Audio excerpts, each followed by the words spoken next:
Astral Ascent. I've seen this game on Steam for a while, I just haven't picked it up. But if you follow me on Twitter, please follow me on Twitter, you'd know that I recently picked it up. And I'll be honest, when I first started playing it, I was quite frustrated.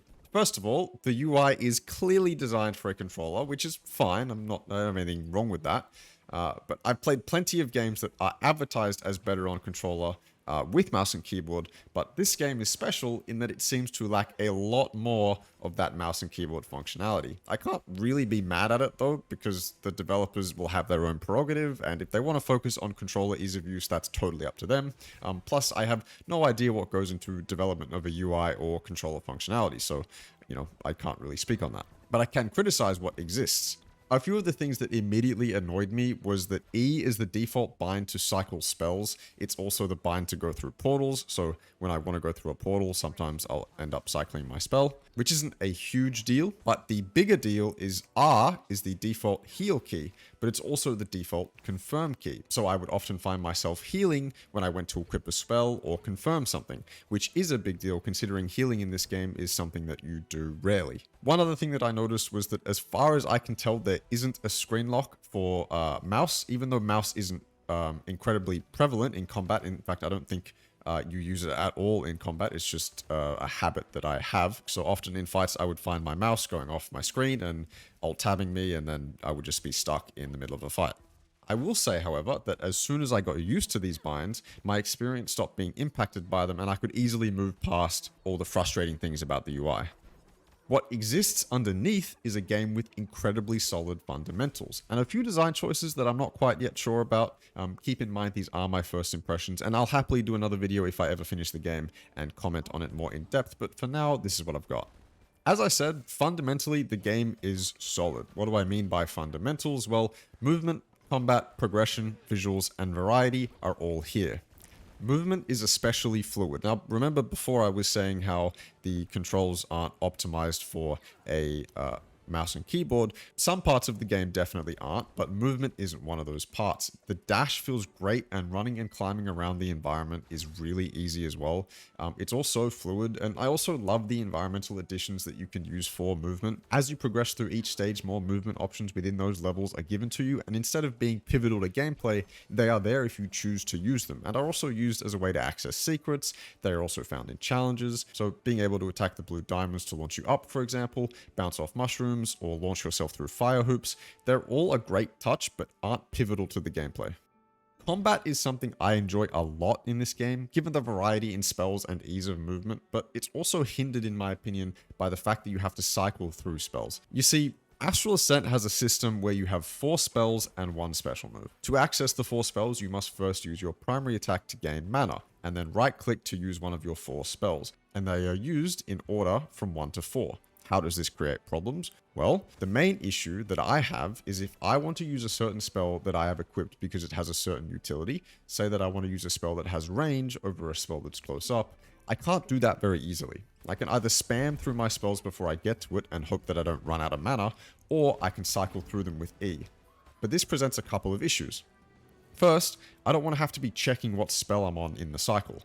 Halfway through combat, I have to look to the bottom left just to figure that out. And secondly, if I do want to access it, halfway through combat, I would need to both press E and look in the bottom left until I get to it. This has obvious ramifications on the flow of combat. Now, I understand that you have to order them, and that's part of the skill and strategy involved with Astral Ascent.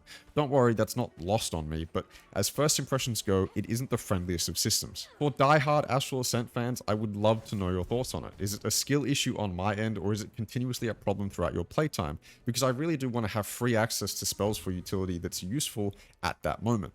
Apart from that, however, as I said, combat is really enjoyable. When the spells work and you can just freely cycle through them without having to worry about what they are, it feels really good, and enemy response and health feels balanced too. And I think having a primary attack for mana is a good way of balancing the use of them too.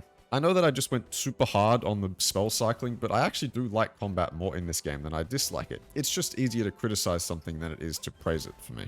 Anyway, moving on to the other fundamentals, progression is evident everywhere in this game. I'll try to lay out the important ones. First, I noticed obvious meta progression in basic stat boosts and things to unlock for future runs, also the ability to unlock new spells that you can then find in the run.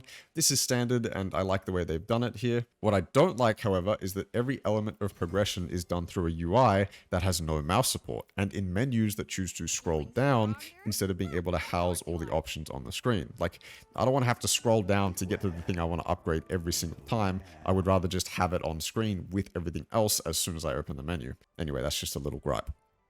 On top of that, there are 5 characters to choose from at the moment, and they all have their own unlock requirements. A personal favorite of mine is the challenge progression, or what could be seen as milestones. You see, for completing big things in this game, exploring, killing enemies and bosses, there is a challenge associated with that. Once that's completed, it will reward you with currency to spend on more upgrades. I like this, and it was a pleasant surprise to see my first one completed, and a continuous pleasure to see more and more completed with each run. The variety doesn't stop there though. In-run choices seem to be a key factor for developers, as there is a lot of it. You have your combat rooms and your exploration rooms, but you also have many other rooms to choose from that will give you a variety of choices to assist your run. Shops, of course, but also a giant whale thing, challenge rooms, a bar to upgrade raw stats, and many more. All of which are either free or paid for by completing rooms for stars, crystals, or keys. It seems like there's a lot going on, but it's really not. In fact, it's very manageable and refreshing to see such variety.